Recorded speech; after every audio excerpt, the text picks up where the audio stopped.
Welcome to the first episode of Earth to Insight. I'm your host, Paul Archer. And over the course of this episode, we're going to do a really deep dive into civilians.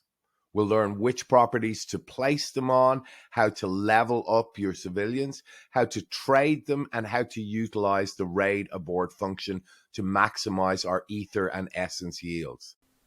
We can think of civilians as an NPC, a non-player character that performs certain tasks within the Earth 2 platform. They are semi-autonomous, meaning that they will perform those tasks when you're not online, but when you are online, you can override those decisions and direct them to do what you want. There are three different factions of civilians and three different types of civilians. So let's run through them quickly. First, we have the RAID commander who sends out your sidroids to properties that you've targeted. Then we have the ether reckoner who dispenses any ether that those sidroids have collected. And finally, we have the sidroid technician who recharges our sidroids. That first set that I showed you are called Space Force. These are the most commonly synthesized civilians that you'll get. Then we have the rebels, a little bit rarer. And again, we have the same kind of set of ether reckoner and sidroid technician. The rarest of all the civilians are the Egyptian gods, and we have that same set there. Now, all the civilians require sustenance to perform their tasks, and we call that sustenance red energy. You can collect red energy simply by raiding, and one raided ether is equivalent to one red energy. It may be worthwhile manually raiding for a bit before you start thinking about loading civilians up onto your properties, as if you run out of red energy, your civilians will simply wander off. Now, at this stage, that's not too much of an issue for us, as they'll simply return once we have a red energy balance again. At a later stage, other players may be able to entice your civilians away.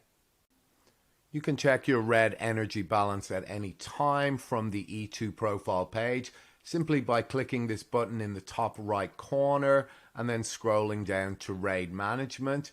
That'll immediately give us a visual representation of how much red energy we have, how much we're using, what's needed tomorrow. In fact, it gives you a whole 7-day forecast here, and it also tells you if any of those civilians are wandering or how many civilians you currently have.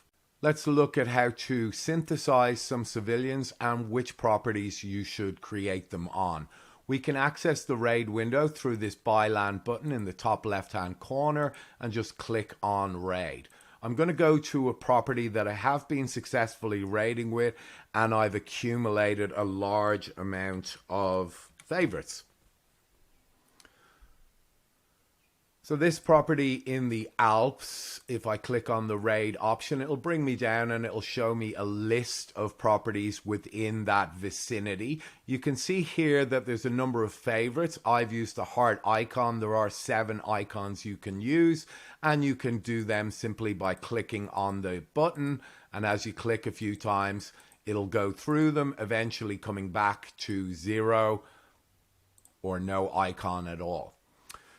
If I sort that by favorites, we can see that I have quite a large list. There's actually 2 pages here to do. So this is definitely a candidate for civilians. If I scroll back up to the front part of that property, you can see there's a little civilians icon there. If I click on it, it'll bring us back to the RAID management window, and even more importantly, specifically to that property. You can see here that the population is 0. If I click on it, it brings up a synthesize civilians option. I'll click that, and we can see here on the right hand side that there is a number of civilians to synthesize. If I make that 3, it will highlight the ether reckoner, sidroid technician, and RAID commander. We can see here that it costs 75 ether to produce, and it's going to take 3 days, each civilian taking 24 hours to synthesize. Down here, you can see that there's a couple more civilians that will be released soon. The data analyst, which is going to be very handy, and the sidroid pilot. But for the moment, let's synthesize those 3 civilians onto my Alps property. We'll click that and then just confirm, and that will immediately start synthesizing them. We can see here a little countdown clock showing you, and you'll also be notified once they are created in your little notifications tab up here. Let's jump back to that Alps property, and there's a little bit of setup we want to do once we have added civilians to it. We can see here that those civilians are added even though they haven't been fully synthesized yet, but in the meantime there's certain little housekeeping tasks we want to do. So if I scroll down into that property, we get to a section just above the list of properties you can raid, and you can see here it says auto target properties for raid commander. Now, as I've used this white heart symbol as my favorites, I can select that so the raid commander knows which properties to hit. If you select edit and scroll down, you'll see all those 7 icons are displayed. I keep it simple with just the heart, so I'll add that and apply. And now the raid commander knows which properties to hit. There is one condition, though, that the raid commander is not going to only hit properties from your favorites list. Those properties also have to be raided at least once. So you can find them in the recent tab, and you can see that it's pretty much full of favorites. This one down here used to be a favorite, but stopped being successful. So I've simply removed the icon. After the 3-day period, when the civilians are fully synthesized onto this Alps property, they land with level 0 experience. This means that they are limited in the amount of abilities that they can do, and also that they take longer times to perform those tasks.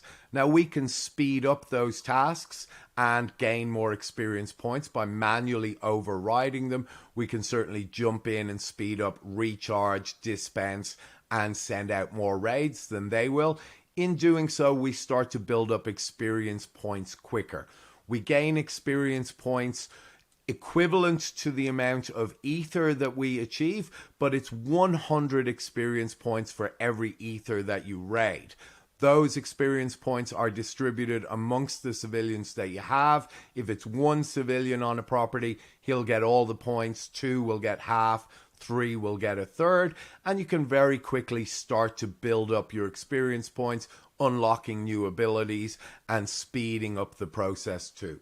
In this chart, we can see how experience points affect performance. At level 1 of either the Ether Reckoner or Sidroid Technician, each task is going to have a delay of 120 minutes. Once they've accumulated 1,000 XP, they'll go up to level 2, and then each task will take 90 minutes. At level 3, 60 minutes. At level 4, 30 minutes. At level 5, 15. And at level 6, 5 minutes. So definitely there's an advantage in gaining more experience points. It will automate the process a lot more. You can certainly speed that process up by manually raiding, as I said earlier, and we can jump up very, very quickly if we do that. The raid commander is different though. We can see here that they've got the target icons that they've achieved. At level 1, then he's only going to target one property, the most recent property that you've raided and one that you've added one of these favorite icons to.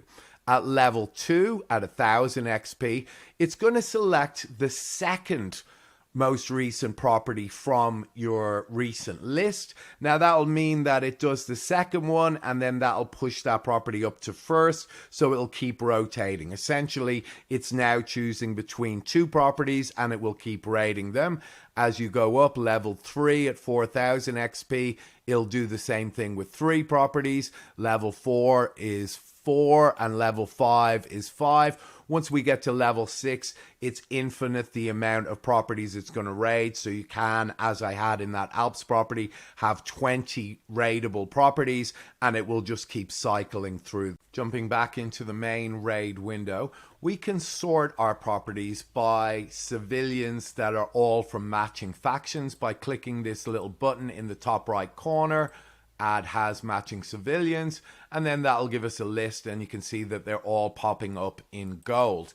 If I click into the raid option here, we can see that the raid abort feature has been enabled, but this civilian level is not quite there yet. If I scroll down to the next property,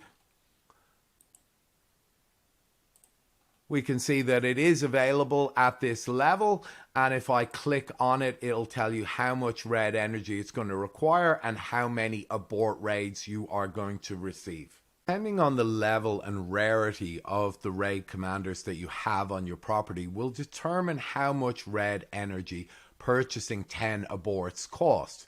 We can see here with Space Force that at level 1 and 2 the feature is not available to them, but beginning at level 3 it starts to cost 30 red energy for 10 aborts, decreasing down slowly until we get to level 7 where it only costs 6 red energy for 10 aborts. Whereas the rebels are not available at level 1, whereas level 2 it's 30 red energy, decreasing down to level 7 where it costs a little bit less, 3 red energy for 10 aborts. Whereas the rarest of the civilians, the Egyptians, can start to access the raid abort feature at level 1 where it costs 30, and you can see it decreases down in cost until we get to level 7 where it's only 1 red energy for 10 aborts. Now that we've got our civilians set up and they're actively sending out sidroids to raid properties that we've targeted, we can start to look at refining the process. First, we must understand that ether generated on properties during the first 24 hours we call stable. This means that it's only collectible by the owner of that property. In the preceding 24 hours, it becomes vulnerable, and after that, it just evaporates. So we're looking to hit properties within that 24-hour period, and that way we can collect a lot of ether.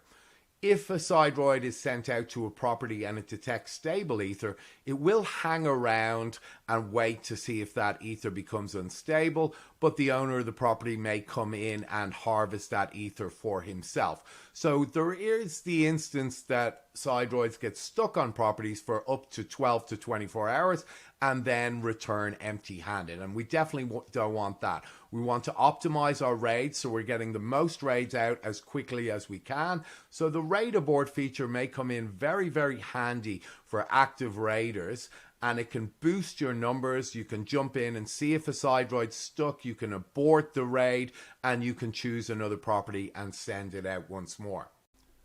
Up until this point, everything that we've done has actually not cost any money. You can actively manually raid and generate ether and red energy. From that, you can synthesize civilians, add them to your property, start to boost up the experience points through manual raiding, or just allowing them to auto raid, though it will be quite slow in the beginning as we've seen. But there is another option. If you don't have a lot of time to manually raid, then you can go into the marketplace, which we can see up here in the top left corner. We'll jump into Bazaar and then into Civilians. And we can start to see that people are synthesizing civilians and then selling them at different levels. Maybe they've raided them with them and they've built up their experience points. Maybe they don't need them. Maybe they've put too many civilians on properties that don't actually have a lot of raid targets and it's starting to eat into their red energy balance. Or maybe they're just flippers and they are constantly leveling up civilians to sell them, to buy other ones. More common will be that we don't have the same faction of civilians when we synthesize them, and so because there's no means of relocating them at the moment, it will come at a future date. What we need to do is sell off the civilians that aren't from a matching faction and then add in ones that are, because then we can access that raid abort feature. So let's scroll down here. We can see that obviously the Space Force as the most common one are the cheapest price. If I jump into, we've got a couple of different sort options up here. If I jump into Rebels, we can see actually they're about the same price. But if we jump into Egyptian Gods, we can see the entry level is probably about 4 or 5 times the price. Now this is at level 1. If you want to look and see, because many of these are around the same price, but they're not all of the same experience. If I click this button up here above called Flip View, you can start to see that many of these are empty. They've just been synthesized and immediately dropped onto the marketplace. This one has 418 experience points, so it's closer to level 2. This one has 603, and they're both the same price. So obviously this would be a better option. If I want to buy that one, I would just click back into Buy Now window. I can select that, and then I can search for a property to load it on. It is only going to display properties that don't already have civilians on them and properties that have sidroids on them, therefore more than 4 tiles. If you have your $E amount, you can certainly buy them and you'll add them one by one. It doesn't have to be the same level. You can certainly do different options, and it may be worth looking through the occupation levels and seeing. So we were looking at one that's 54, level 2. If I flip the view again, we can see that some of them are of different experience points, so there may be better options. This one's 149 and it's 3593, so probably a better option than the 2,700 or the 1,023 at the same price. So whether you've bought civilians from the marketplace or you've decided to synthesize them and start leveling them up through manual raiding, it can be nice to see how you're progressing. Now, until the raid analyst becomes live, we do have an option here on our profile page. It's the little overview tab. If I click on that, it's going to give us a little graphical display of what's going on. Now, we have a few options. We can sort it by 30 days, 7 days. We can do all time. We've got data frequency. We've also got graph types. I quite like the line graph, so let's stick with that. It's displaying 3 things here. The red line is the ether rated daily. The blue line is ether claimed, and the green line is joules. We'll focus on these red and blue ones. We can see here at this point in time, I'm only really collecting about 260 ether in raids, and at that time I'm collecting about 330 to 400 from my daily generation of ether. It's still about 600 ether. It's not too bad, but this is because I wasn't manually raiding, and everything collected here has been done so through the auto raids of my civilians. Over time, that's slowly increasing as they gain more XP and they start to do those raids faster. I got back in early November and started adding in some manual raids on top of the auto raids, and we can see I boosted my figure here to 580, kind of leveling out about 550 here. Then I stopped for a day to see, after I'd added maybe another 100 civilians, see how it had improved if I wasn't manually raiding. And we can see I've jumped from 260 up to 391. After actively raiding a lot here, we can see I brought my figure up to 932. If I add in the ether claimed that day, that's about 1250 ether or 85 essence, which is quite a good yield. Then I stopped for a day, and we can see that in just auto raids, I've increased again up to 562. If I add in the daily ether claimed, that's approaching about 950 ether or just under 65 essence. So still quite a good yield, even if I don't have time to manually raid. And that's going to be incredibly useful later as we get into the launch of E2v1. Having a steady stream of ether and essence flowing into your account because of raiding is going to be incredibly useful later in the development of this platform. Already, ether and essence boost dual performance. You can create sidroids and civilians. We can stake essence or use it for voting or opening new territories. But once E2v1 launches, we'll use essence to power vehicles, buildings, for transport, avatar, and so much more. The future is bright on Earth too. That's it for me. I hope you've enjoyed this deep dive into civilians. Don't forget to like and subscribe. And if I missed any tips or tricks, please feel free to add them in the comments.